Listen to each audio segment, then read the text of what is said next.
So he chooses to behave like a Christian, and instead of having a praise Jesus relationship, he has something that's much more valuable, and that's a relationship. You will behave me and do what I tell you to do because you're going to heaven, and you can accomplish anything you want, Paul, in me, Jesus Christ, who will give you the strength.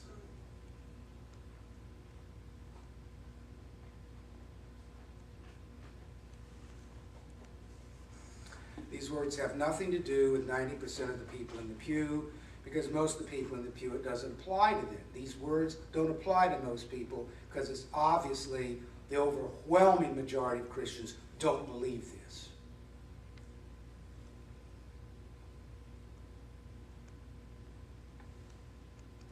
Instead, these words confidently attest to what does happen, not might happen, to those who have a robust, honest, thoughtful, intellectual, tough relationship with Jesus Christ, who is their adult friend.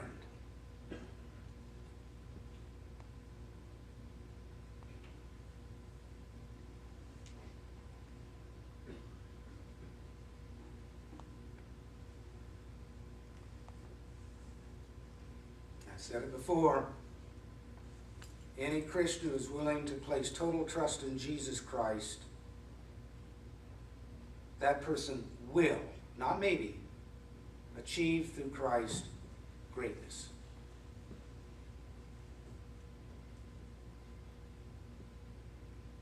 Speaking of greatness, this is a great story. I'll tell it one more time until Jackson is offered a Nobel Peace Prize.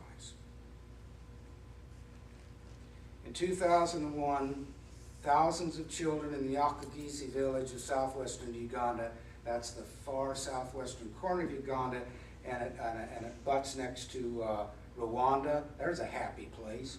Rwanda and Burundi, where they only killed 2 million people, slaughtered them. And it's right next to the great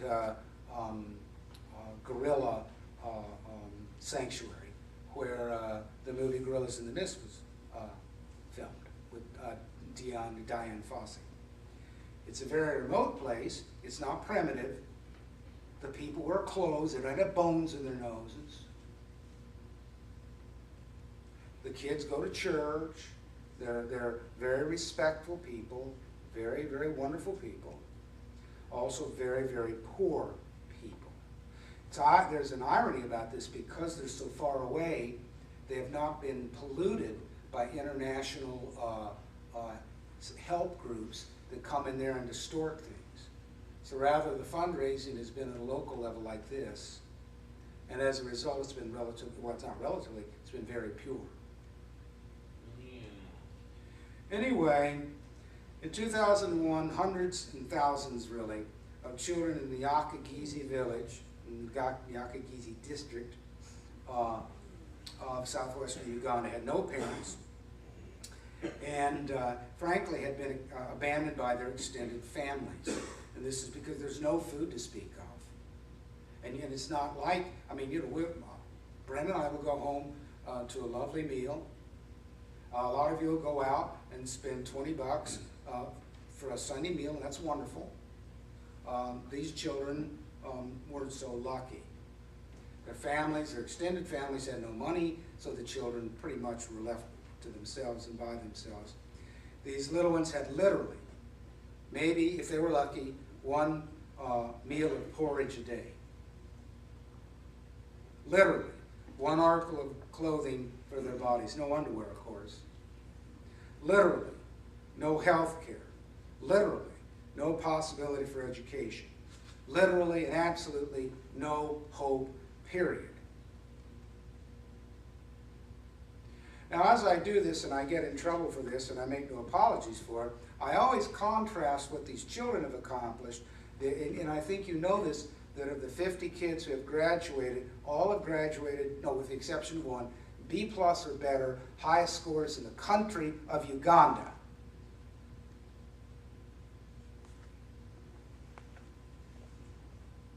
And we complain about whether the $2 million atrium that the children at South needed. And I'm going, what is the matter with us? Have we lost our moral compass? Are we insane? And the answer, no. We're greedy. We're selfish. That's the answer. Anyway, these children had nothing, really, which is all the better for them, because they will not be polluted by the world. They will not be. They're going to grow up relatively pure. Anyway, they had nothing. Today, these children have clean water. Today, these children have 2, at least, full, balanced meals a day. Today, they have health care. Today, these children have clothing, uniforms, shoes, hygienic care. Today, they have at least 2 schools. Today, they have a library. They have a van that takes them to town when they need to go. Today, they have teachers. They have nurses. They have doctors. They have extended family members called grannies who give them a home in which to sleep. Tell you a little story. You've heard it before. True story. One of the children who goes to Nyaka, he may have graduated, I'm not sure. His parents died of AIDS. They had a little adobe hut 7 miles from Nyaka. Now, what happens is, and he was the only survivor, and so that's his. It's a 9-year-old boy, I believe, at the time. Now, if he leaves that hut, then squatters come in and legally take it over. So what this boy would do at age 9 is he would walk to school at nighttime. He would go to the school, Nyaka school, 8 hours a day, get a meal or 2. Then he would go back at nighttime, light a candle, and study by himself, and repeat that the next day. And our children wonder if they have enough apps.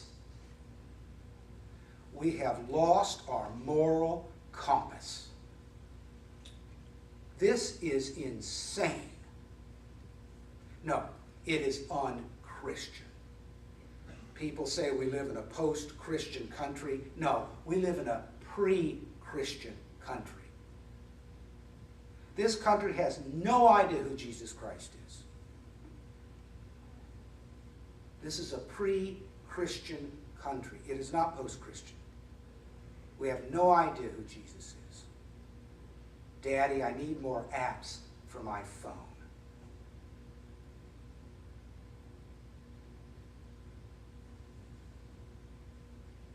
Of a little boy, 7 miles one day, one morning, 7 miles back, has a candle so he can study and go to school instead of worry about the prom.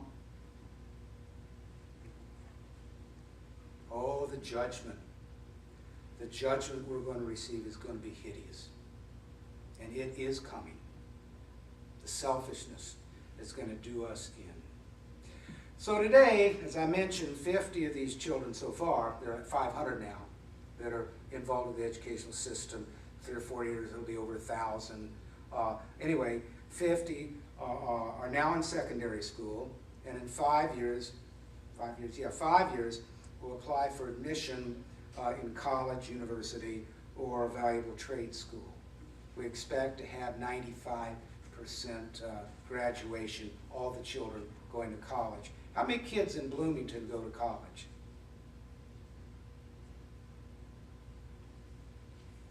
This great, wonderful place to live. 50% maybe? It must be because it's so hard to live in Bloomington. To get on the bus instead of having to walk 5 miles. Oh, the judgment. Today, 50 kids, little kids, 49 of them have passed with a B+ or better. Highest scores in Uganda. Those children, once abandoned children, are going to go to college, and we're working on bringing some of them to Indiana University. Maybe they'll teach children how to study instead of drink. But I doubt that.